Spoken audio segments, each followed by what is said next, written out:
નમસ્કાર ખેડૂત ભાઈઓ, આજે આપણે વાત કરીએ અને છીએ ધાણાની ખેતીમાં ફાલ ફૂલ આવ્યા પછીનો ફૂગનાશક દવાનો અને કેટલો ડોઝ રાખવો એની સંપૂર્ણ માહિતી આપશું.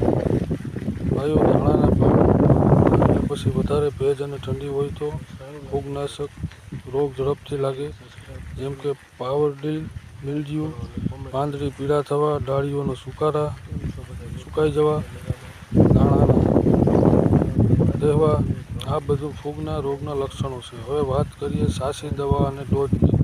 પ્રથમ દવા હેક્સાઝોન 5% ડોઝ 1 મિલી પ્રતિ લિટર પાણી અર્થાત 15 લિટર પંપમાં 15 મિલી દવા મિક્સ કરો.